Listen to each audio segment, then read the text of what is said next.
Tiene la palabra, por los tiempos del bloque del Partido Socialista, el diputado Luis Gustavo Contigiani. Gracias, señor presidente.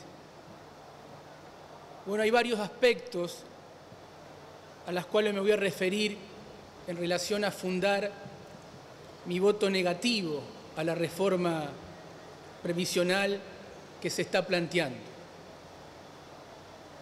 Primero, una cuestión de formato. Vuelvo a insistir en la línea de mi intervención anterior. Estamos ante un proyecto de reforma previsional que es un tema estructural, que involucra a millones y millones de compatriotas, que no tiene la suficiente discusión y no tiene tampoco el suficiente debate ni social, ni político, ni siquiera técnico, sobre todo en los ámbitos de la política tan necesario para darle legitimidad a todo este proceso. Y es por eso que este proyecto de reforma previsional, señor presidente, viene con un defecto de origen. Salen desde las planillas de Excel, salen desde un relativismo práctico, desde la racionalidad tecnócrata, muy lejos del termómetro social de nuestra gente. Salen desde las necesidades que imponen el eficientismo económico, que perdió el rumbo y no encuentra una mirada integral para resolver los problemas de la Argentina.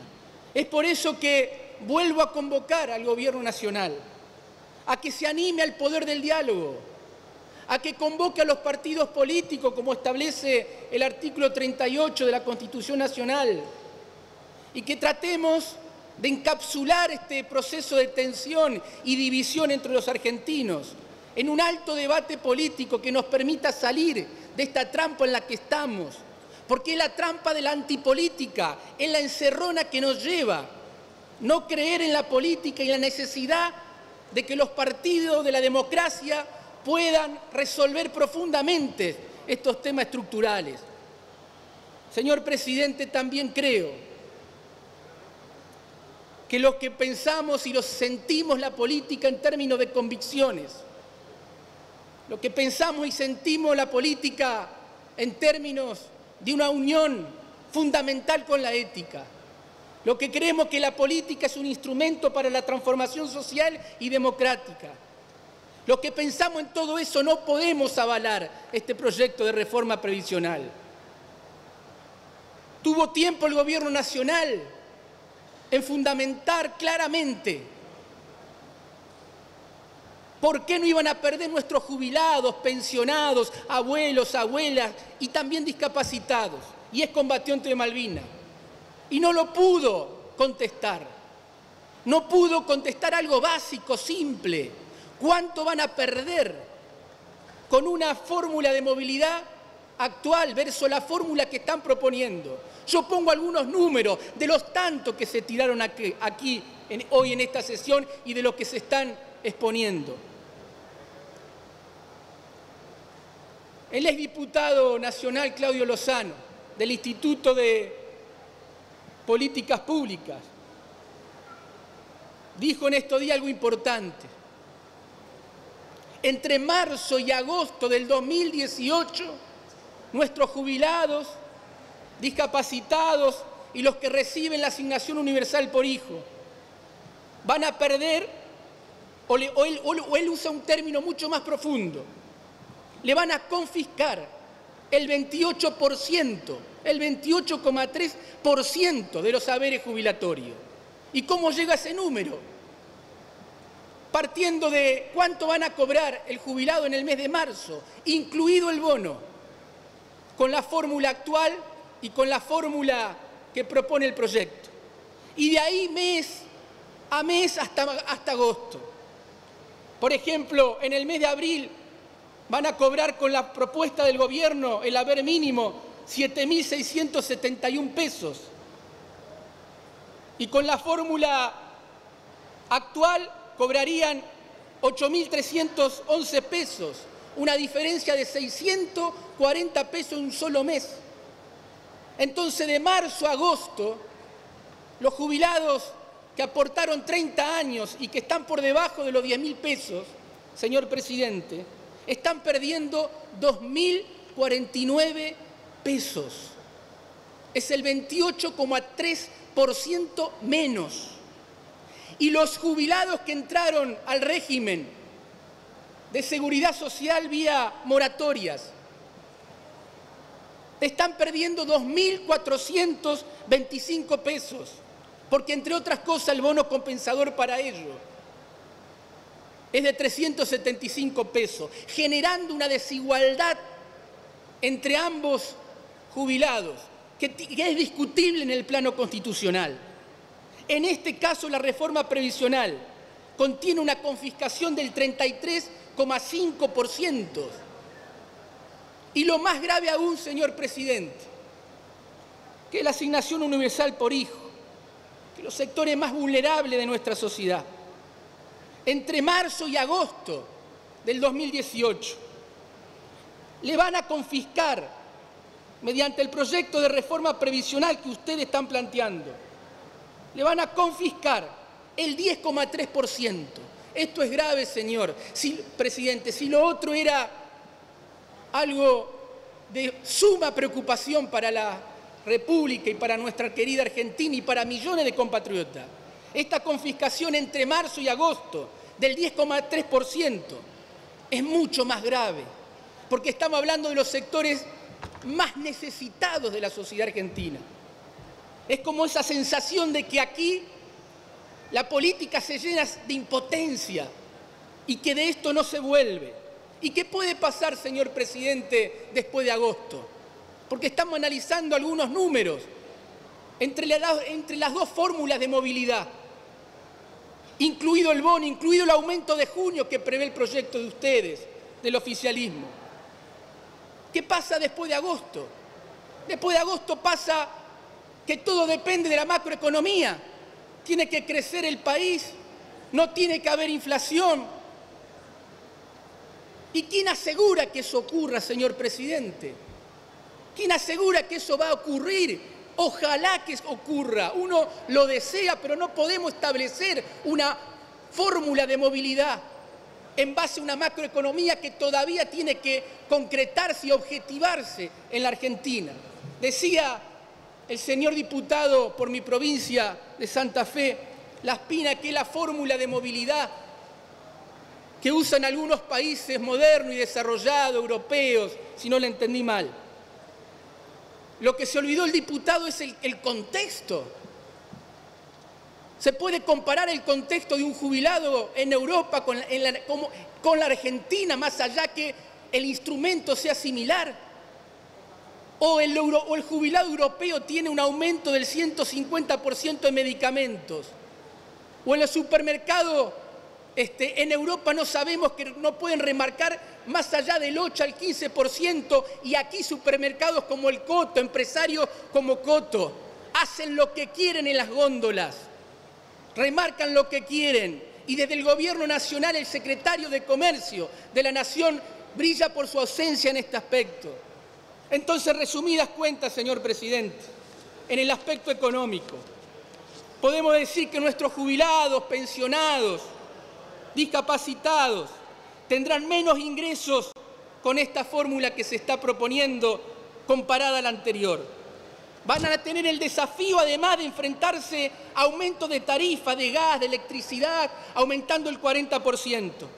Y nosotros ya sabemos que la canasta básica de los jubilados no tiene nada que ver con las otras canastas básicas, donde el componente medicamento es muy importante. Pero mire, le pongo un ejemplo más de por qué este proyecto de reforma previsional es injusto y está a contramano de la justicia distributiva, que necesita la paz social, que necesita una nación para ser nación. Hace una diferencia en el 82% móvil. Ustedes saben que el proyecto establece el 82% móvil solo para aquellos que reciban o que vengan de un proceso jubilatorio de 30 años de aporte. Ya ahí hace un corte y una diferenciación, insisto, que es discutible constitucionalmente. pero además lo toman a partir del salario mínimo vital y móvil, no del momento del porcentaje actual de una persona cuando trabaja, o de lo que gana cuando estaba trabajando, a partir del salario mínimo vital y móvil. Pero lo que es más injusto en ese punto, ya eso es un recorte cuestionable. Lo que es mucho más cuestionable de ese recorte es que deja fuera inexplicablemente, y así lo estableció la Red por los Derechos de Personas con Discapacidad, que deja fuera personas, por ejemplo, que sin cumplir los 30 años de aporte, como consecuencia de la adquisición de una discapacidad durante su trabajo, su vida laboral, esa persona no tiene derecho al 82% móvil y pudo tener un accidente, tener una discapacidad mientras está trabajando.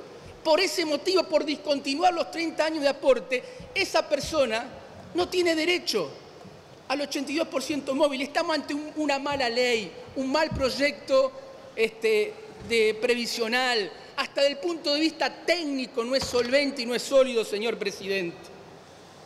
Quiero también reafirmar los aspectos constitucionales y no quiero abundar mucho más aquí con decir que claramente viola principios constitucionales muy importantes, como el principio de la movilidad, de la seguridad social, el artículo 14 bis, el principio de la no regresividad de los derechos sociales contemplado en el artículo 75, inciso 3, a partir de incorporar la Convención Americana de los Derechos Humanos y Sociales y de la Ancianidad. Viola el principio de propiedad porque hay principios y derechos adquiridos por nuestros jubilados, que la futura fórmula todavía no la alcanza a contemplar y a reconocer porque tiene todavía una retroactividad para atrás. Y también el principio de igualdad, que es lo que estaba recientemente narrando en estos casos particulares.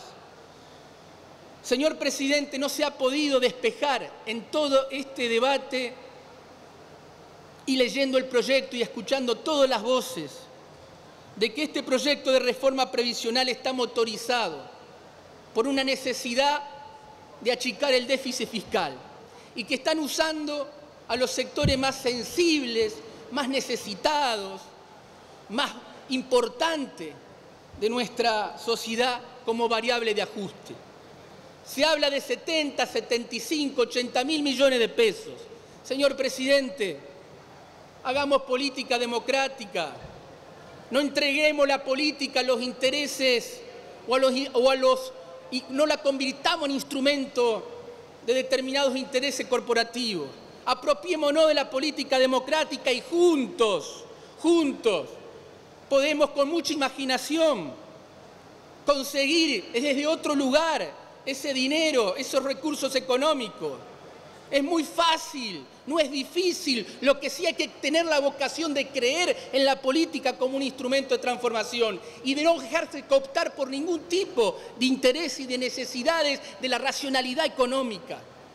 Mire, estamos asistiendo a un debate, señor presidente, que es un debate a la defensiva, porque ninguna de las dos fórmulas en el fondo se acerca, se aproxima a lo que un jubilado, un discapacitado, hoy necesita, una asignación universal por hijo, hoy necesita en términos de la canasta básica de alimentos para vivir, o de la canasta básica en general, no solo de alimentos. Por eso una discusión a la defensiva, porque las dos fórmulas no alcanza a resolver. Vaya redondeando, señor diputado. Gracias, señor presidente. Voy redondeando.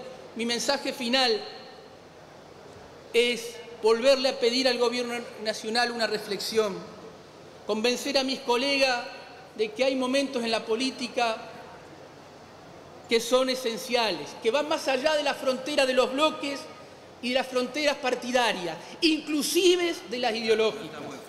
Que hay situaciones que tienen que ver con la fibra más íntima del humanismo y de cada uno de nosotros.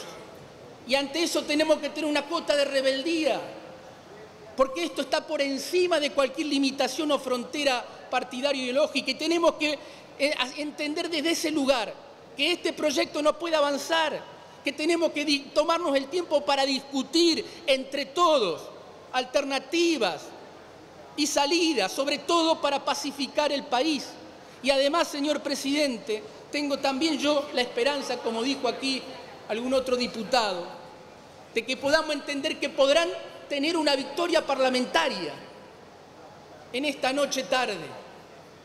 Pero esa victoria parlamentaria no significa que puedan tener o convertirse en una victoria democrática, social y legítima. Yo los convoco humildemente a construir una victoria democrática, social y legítima, no solo parlamentaria, porque estas victorias parlamentarias que están a contramano de la historia terminan después quedando en nuestra propia historia política como un acto bochornoso. Muchas gracias. Gracias, señor diputado Contigiani.